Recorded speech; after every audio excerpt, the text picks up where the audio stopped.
Hello, everyone. Welcome to Fiberchats.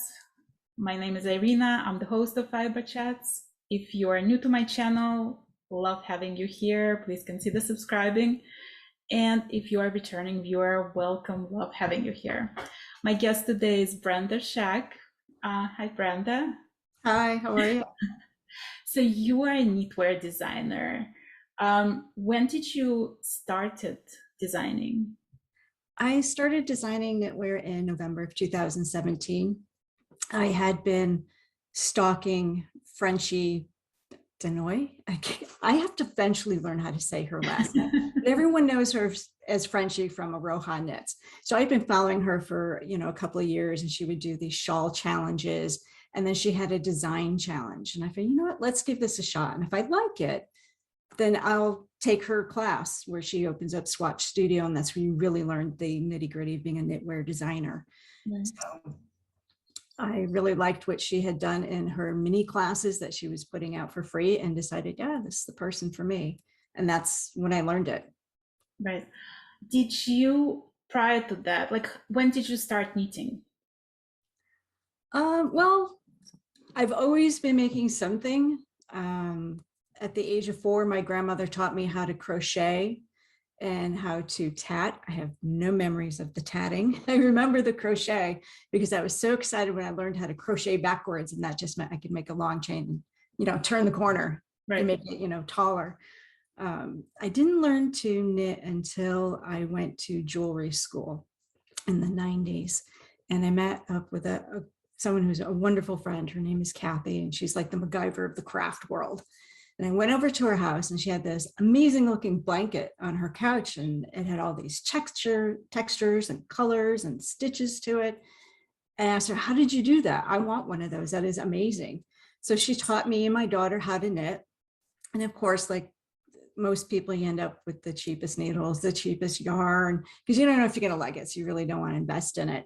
And you start making a scarf, and that gets really boring. So I put that down for a while. Decided it wasn't for me. And I think maybe about 4 years later, around the time Ravelry started up, somehow I found it online. And it was at a time when you had to be invited to be a part of it. Mhm. So that was enticing. So I started looking at more knitting patterns, and then we had a local knit shop. So I went there, and they gave me everything I needed to knit a sweater. That is not a great first project, especially when your scarf failed and all it is a rectangle. Right. And it was a piece sweater to boot.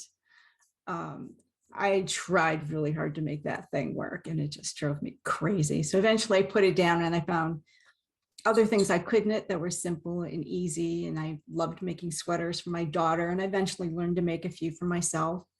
Um, but I like playing with different textures and different stitches and colors. And so playing with that myself and coming up with my own patterns was more satisfying to me than knitting somebody else's pattern. As a designer, I'll buy someone else's pattern because there's just something very striking about it. I want to know how they did that. And that's just kind of how I am, no matter what I'm looking at. I want to know how it's done. In fact, that's one of my favorite shows I have on cables, how things are made. Right. And that really inspires me. And that's all I need from the pattern. Sometimes I'll make it too, but as a designer, you don't have time to make somebody else's stuff. Do you feel that pressure of like being a designer and wanting to do something else, but you're on the deadline and you feel like people are waiting for your next publication? Like, do you feel frustrated? Called guilt. Yes. Especially when I was in recovery, I had picked a Stephen West shawl because it was crazy, bright, fun colors. Just, it was a bright spot in what was going on in my life personally at the time. And I would be knitting along on it and thinking, why aren't I knitting my own designs? Why aren't I creating more patterns? And that's so much work. It's has enjoyable pieces, but it's not like buying somebody else's well-crafted pattern and getting to enjoy the experience of knitting it. It's completely different. Right. So yeah, I do have guilt if I'm knitting somebody else's stuff. I just joined a cowl that a friend was putting on, and I'm almost done with it. But as I'm knitting it, I'm like, I should be knitting the one I'm trying to write right now. Well, let's talk about the design process, and we'll come back to your recovery story. When you designing, what's the least favorite part of that? Like, what's the least favorite part of being a designer? I think the hardest part, it's not my least favorite. The hardest part is trying to find knitters who your pattern resonates with. You know, trying to find your people, as they say, you know, who's going to like your stuff. That quite often feels like a losing battle. You know, at one point, social media was a great way to do that. It was fun, it was new. And then as the algorithms change, meaning how people are able to find you changes, you lose whatever traction you had, and you find yourself constantly starting over, and it feels like a hamster wheel. So that's something I definitely want to put more effort into in the future, is how do I find people who want to knit my stuff? That's an issue we all have as designers. Right.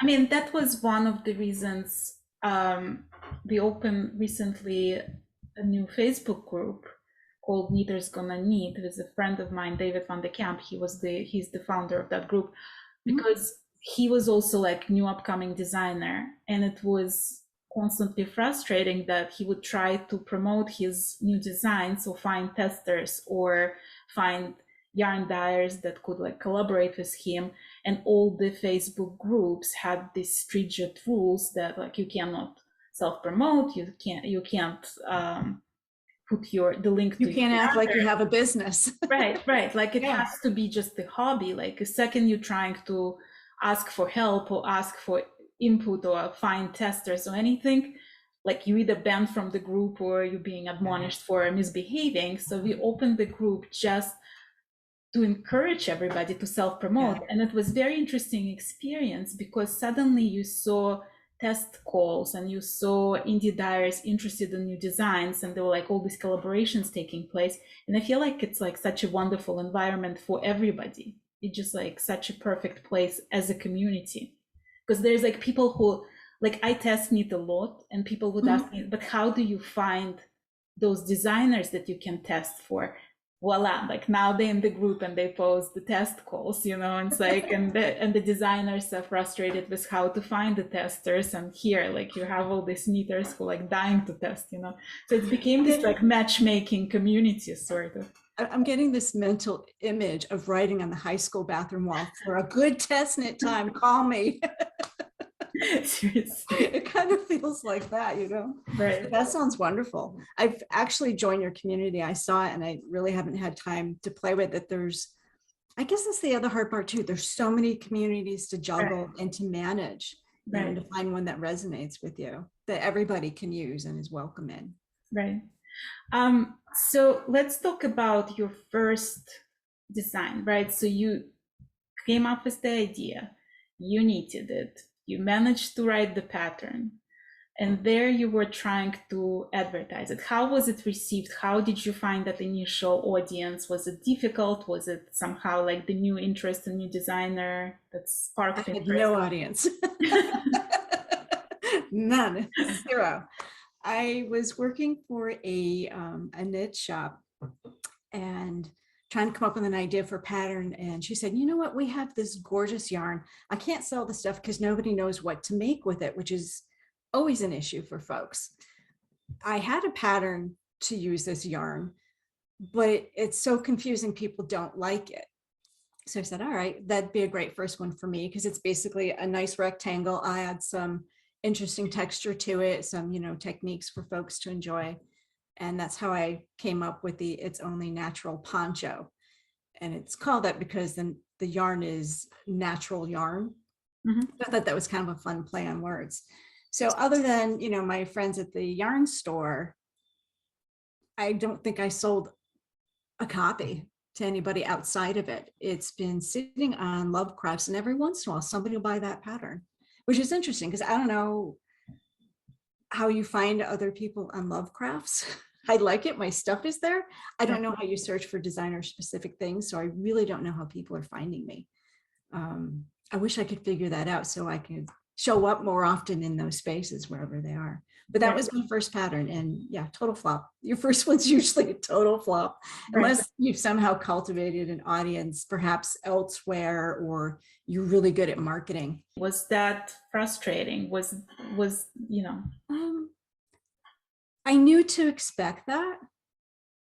And because I was part of a group of other fledgling knitwear designers and crochet designers, you know, we had each other for support. It's like, okay, the point of the first one, you would love to sell it, but the point of the first one, your goals are to learn the process, to learn how to put this forward. And then the next one is, okay, how do I build upon what I learned, make it more professional? And then, you know, I'm still doing that with every single pattern. What can I do a little bit better that I didn't do last time, or that I now have the time to learn? Right. So 2020, not only we had COVID. Yeah, right. And, it's still here. right. And as if that wasn't bad enough, you learned that you had cancer. Yes, I did. Did you find the support of the community helping you to get through it? Did you find it was a solitary battle, or did you find like people were reaching out and people were trying to like support you in some ways? Yeah, for me, it was very helpful because, you know, for me and anybody else who was going through something like this during COVID, you couldn't have anybody at the doctor's office with you. Right. My husband had to sit in the car for everything until fairly recently. So you were, and that's one of the first things they tell you when you're going to something like that, bring your support person with you. Right. It's different from here's the phone so he can see the doctor and they can talk to each other. It's not the same thing as being in the room and reading the environment. So having social media to talk to sometimes during it while I was getting chemo was helpful to me when I could see my phone. Your eyes get really blurry on that stuff. And people were very supportive. I had a lot of folks write in to tell me about their stories. They wrote in to give me encouragement. It was amazing that people were sending me gifts that I didn't really know except on social media. Right. That was very touching. You know, I had a few yarn dyers send me yarn. I had a wonderful person send me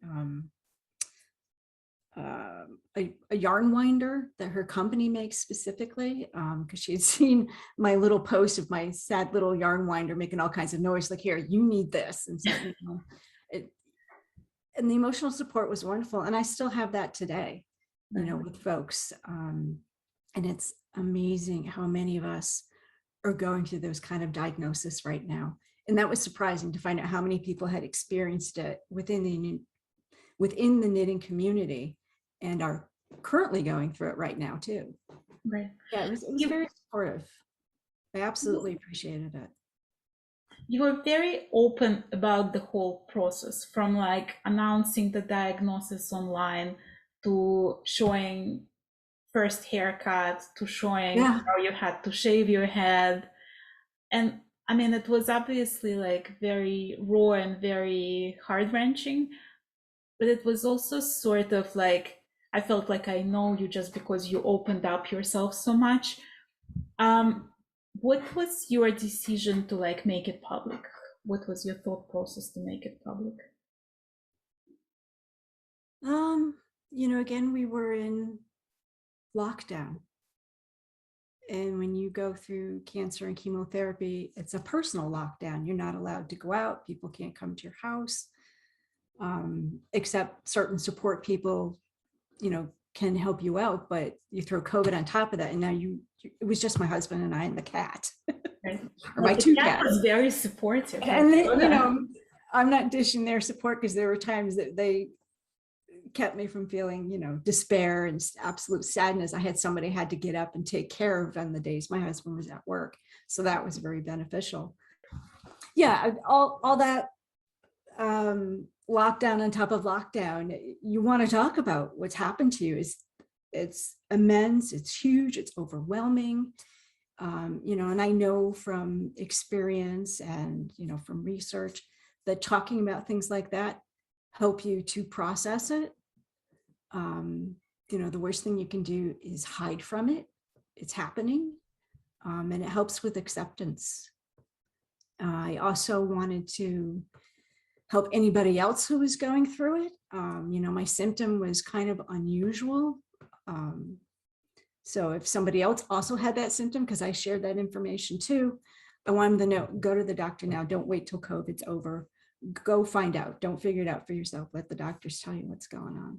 Right. So that was part of it too, wanting to help other people. And also, I don't know, when huge things are like that going on in my life, I just can't keep it to myself. You could see it on my face and everything that I wrote, and I'd rather just be honest about it, and showing it helps. So you're going through chemo, like you're feeling crappy, you Oh don't yeah. have energy. All Copy's those, a nice way to say it. how do you manage to continue designing at that time? Or was it Yeah. something that was like familiar that kept you afloat, sort of? Designing takes brain power, whether it's coming up with a design. You know, it's one thing to say, hey, I want to make a shawl and it's going to have these colors. Well, now you have to come up with the dimensions. How are you going to make it those dimensions? You have to swatch for it. There's a lot of brainy things you have to do to create a pattern. And going through chemo just saps your energy. I mean, you're literally dropping toxins into your body that make you sick, very sick. I actually tolerated it very well, but the one thing I couldn't escape was the overwhelming exhaustion. And I still have that today. It's been about 6-7 months since my last chemo. So during that time, I could do little drawings of a couple of things, or sometimes I would get a hit off of the prednisone, which normally makes me exhausted too, that you have to have prednisone and like Benadryl with chemo, keeps your body from rejecting it. So when it wasn't making me tired, I would get a little manic hit from it where I'd have a boost of the energy and I would draw out a few things. But I quickly realized that I need to focus on getting myself better. I really couldn't focus on writing patterns. It just took too much energy that I really didn't have to spare. So I'm back to designing now, but trying to put out a pattern every single month is really grueling, even when you've got it down pat. So I'm still trying to figure that out. I mean, my last pattern release was for this necklace and I needed 4 days off afterwards.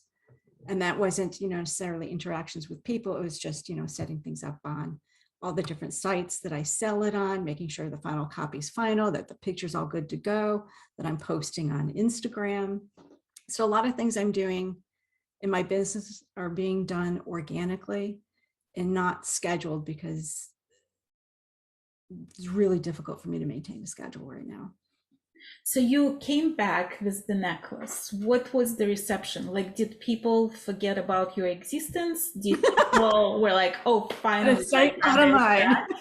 Yeah, that was a fear, you know, because it'd been, gosh, I put out a couple patterns in 2020, 5 of them. And this September will be a year since I released one. So it was, you know, within a year or so. My Instagram following kept up. People were still buying my patterns, you know, sporadically while I had stopped designing.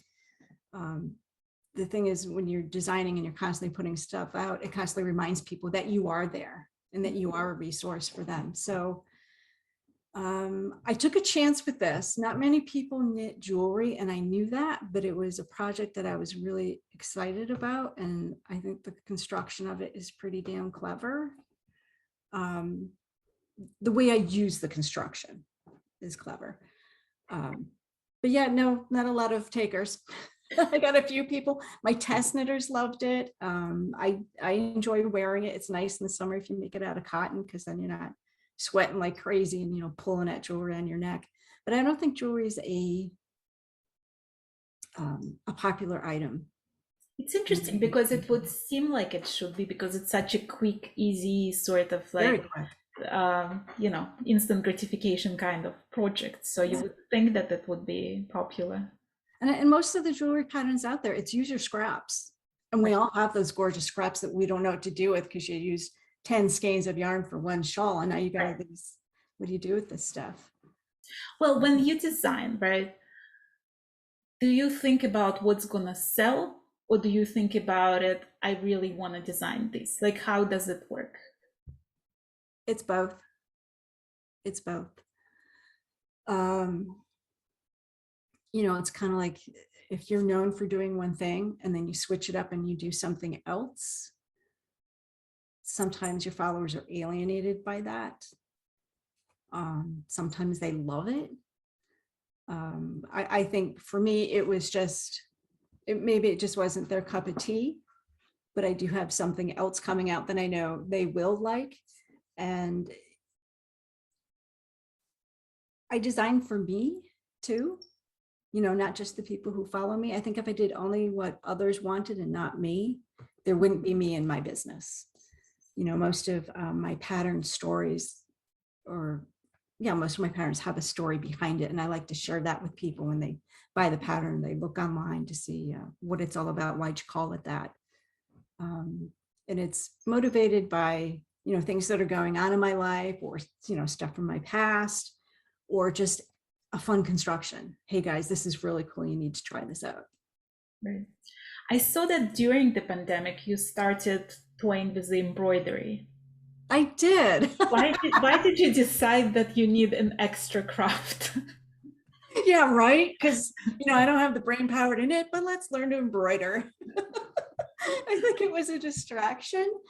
You know, like I said, sometimes prednisone would give me weird little spurts of energy or, you know, craftiness. And I had this idea of these, well, first of all, I had to wear these, I had to have a hysterectomy. And one of the best pieces of advice I got for a hysterectomy was get the biggest damn baggy underwear you can that goes as high up as it can so that nothing hurts afterwards. Because, you know, you have possibly stitches, things like that. So you really don't want to cause yourself more discomfort and pain. Right. And until I washed them, boy, they were huge. There's a picture of me online holding them out going, oh no. Bye-bye vanity, no more sexy. And part of my snarkiness was, well, let's embroider my uterus on these panties. This is the whole reason I'm wearing these big baggy things. So I started doing that. I almost finished one. And it was going to be this series of 3 or 5 panties with these embroidered uteruses on them, you know, different styles and stuff. You know, kind of how I felt about losing my uterus. You know, I had always hoped that I was going to go from, with all original parts, from cradle to grave. Well, that's shot. Right.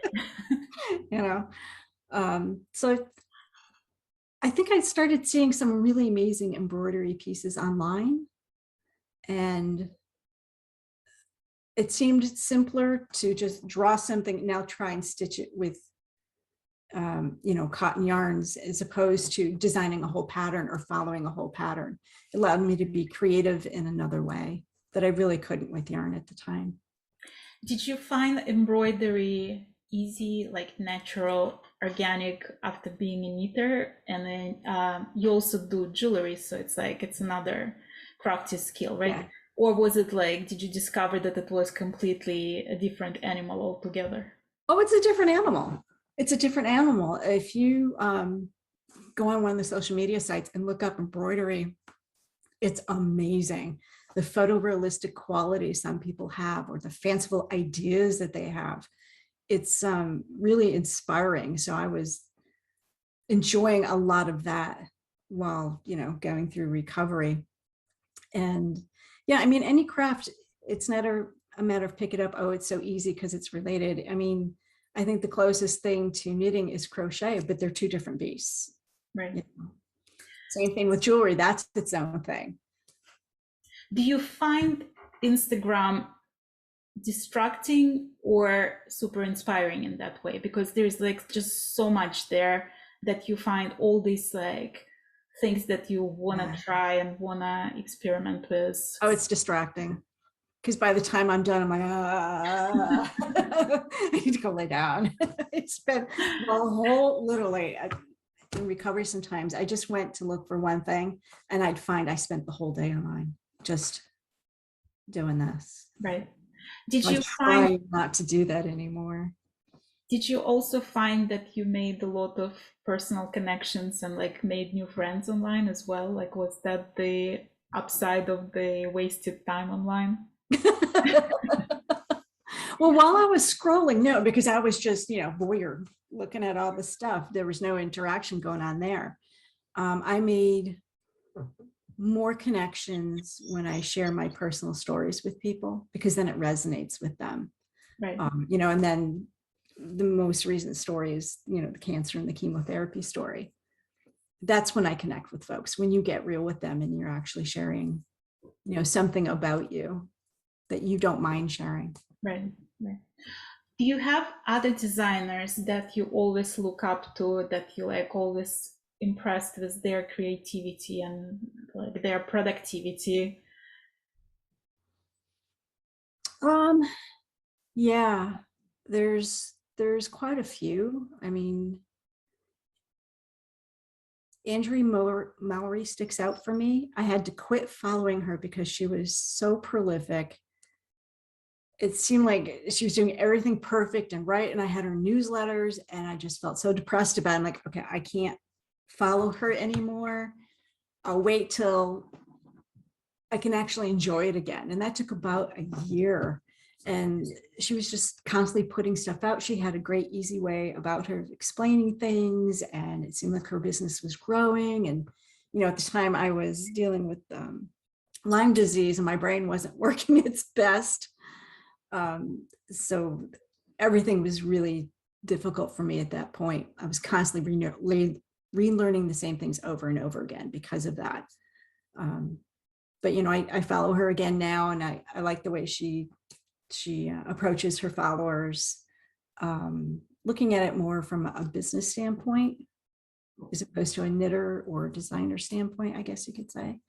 I also like Julie Knits in Paris, what she does with some of her brioche stuff. Love Julie. Julie is like one of my Someday favorites. I'll knit one of her patterns. I bought one because I just had to know how she constructed that thing.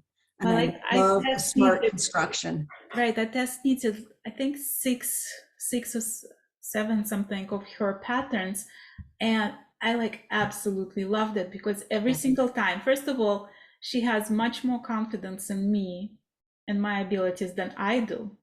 Oh Because my God, you're amazing.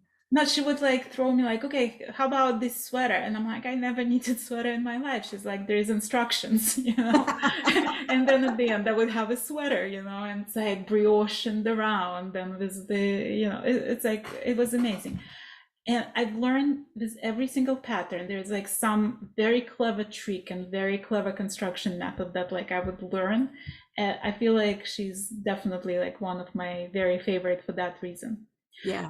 But I also wonder, like, when you look at other designers, do you try to analyze, like, even people you might resent or you might not necessarily Well, I like don't their resent style? her. No. Like, I don't mean them. I mean in general, right? Like any other designer. Like, if you see somebody who is more successful than you, sells more, has more followers, whatever the criteria of success that we're trying to use, right? Do you try to analyze what got them to that level? Do you try to analyze what it is that they do that works for them and use it in your business and your promotion style? Or would you rather like just not follow them?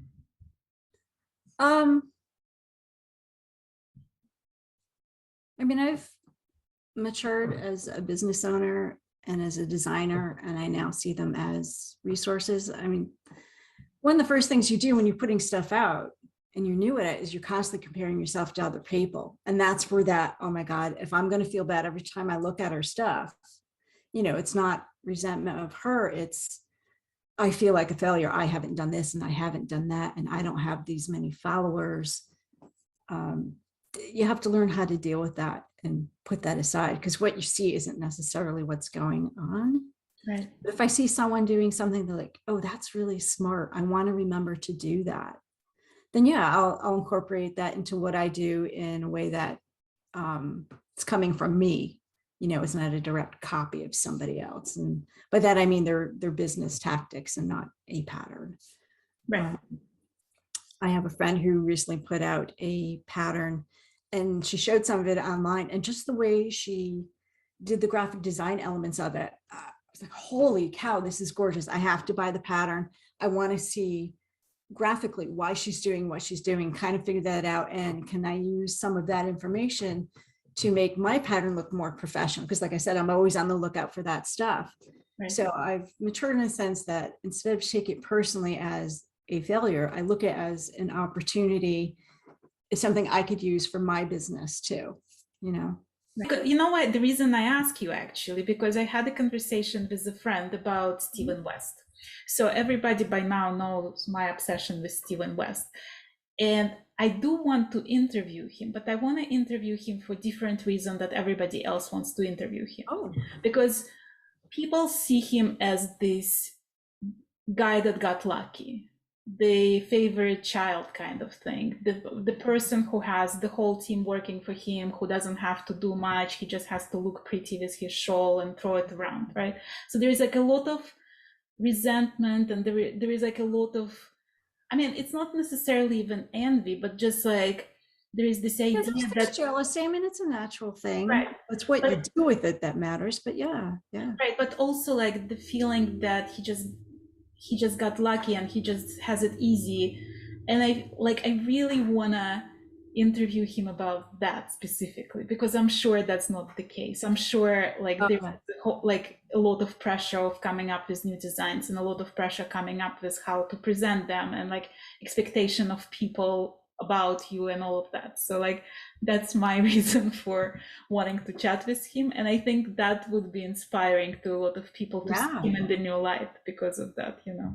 So maybe one day I'll find a way to reach him. Like I said, what you see online isn't what's happening in the background. He's a case of making it look glamorous and easy.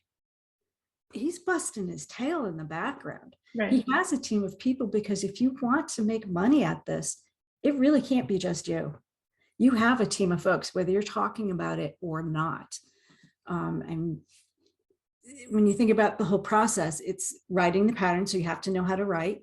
You have to be a technical writer because you're writing specific instructions. Right. It's not like writing a letter or an essay on something. You have to do the photography yourself.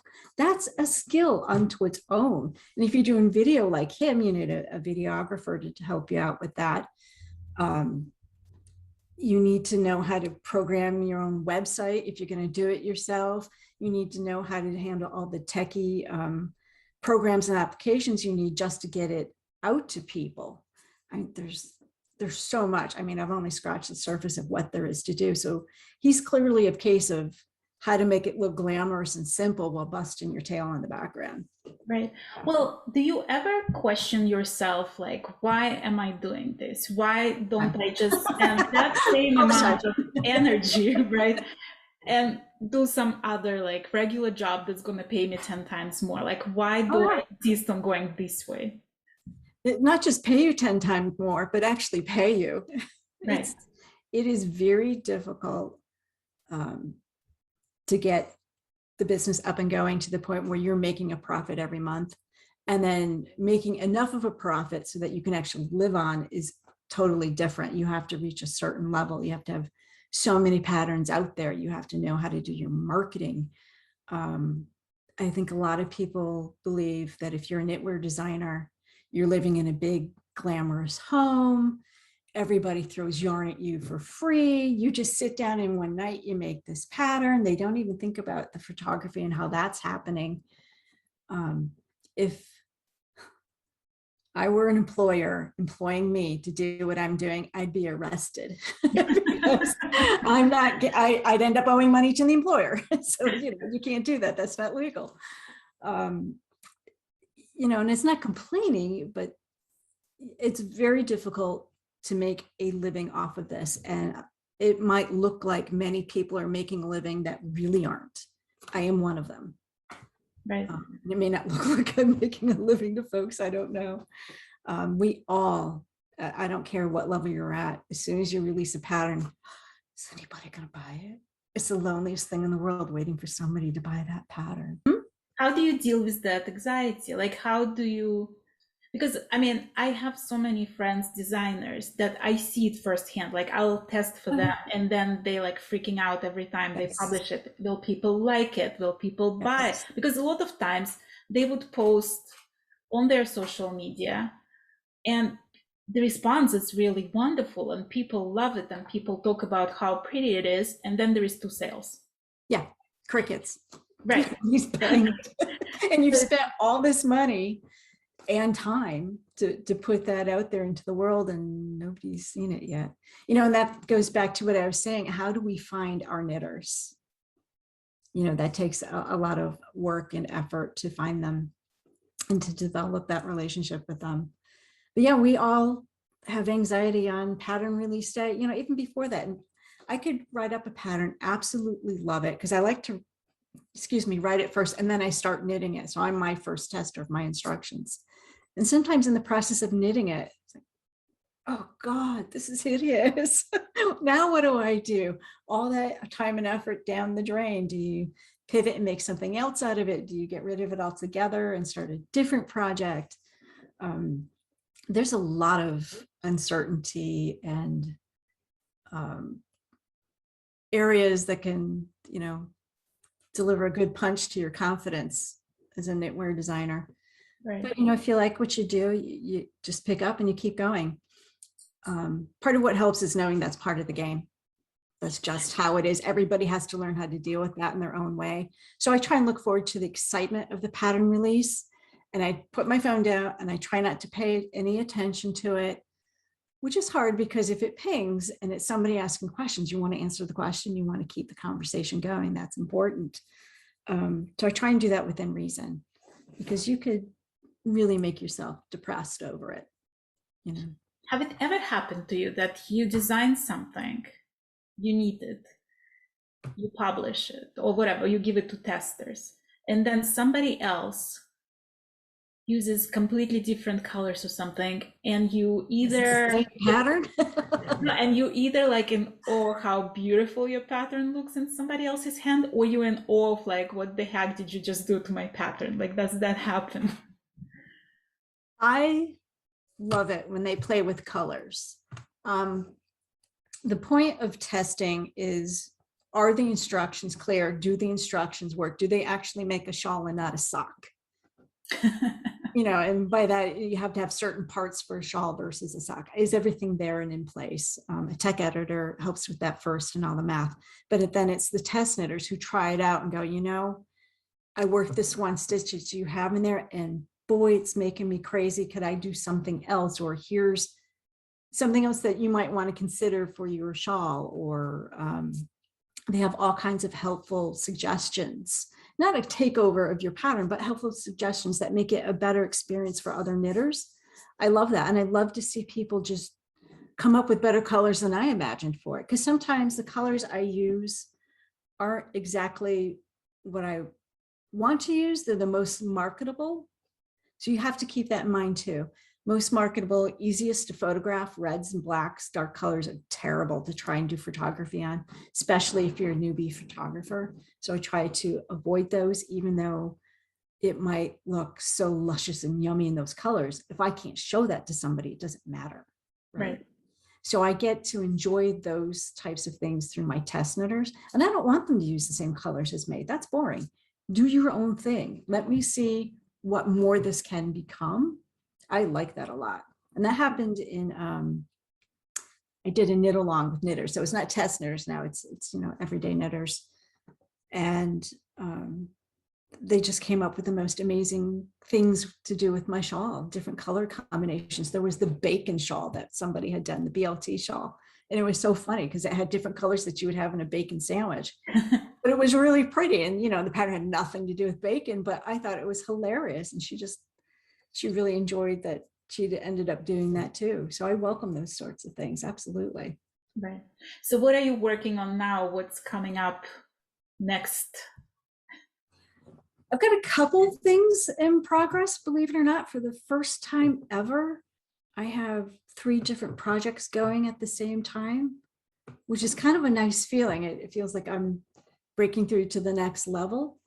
But what I have coming out in 2 weeks is my ocean home shawl. This one right here. I can give you a close-up view. Oh, it's so pretty. I don't know if it's picking up the colors. Yeah, it's beautiful. And these were yarns that were specially dyed for me by Moss Fiberworks, Gabby of Moss Fiberworks. I must tell you, like, I'm definitely gonna need this shawl because I'm obsessed with hauls lately, and so much so that like some of my friends making fun of me. And Really? I was playing with this. So I just sort of finished the first time ever when I was knitting shawl completely from my head. Like I just had this vision of a shawl and I was like, you know what, let me just experiment with that. So there was no pattern that I was following. I was just like playing with different textures and different patterns. And I was like, okay, does it make it my design, or just like I'm slapping together some of the other people's designs, like whatever. But I was, at some point I was like, okay, I want like have these big holes. Maybe I'm just gonna put like lots of big holes, and people are like, what's with you and the holes, you know? So that shawl of yours really speaks to me. I love that. I'm seriously like this is something I was playing with during, you know, the chemo and stuff. I got a book, Pop of Color or something like that. So I'm experimenting with holes. Right. No, like I I don't know. It's like we're probably on the same wavelengths with yeah. one. So actually, that's lace. Are there holes? Right. It's lace in the strictest sense. But you know, basically, that's what makes a lace pattern are the holes and where they're placed and the decreases. So yeah, this seems like it'd be right up your alley. Of course. Right. Yeah. Love it, lace. Well, thank you so much. I'm very excited about your upcoming design.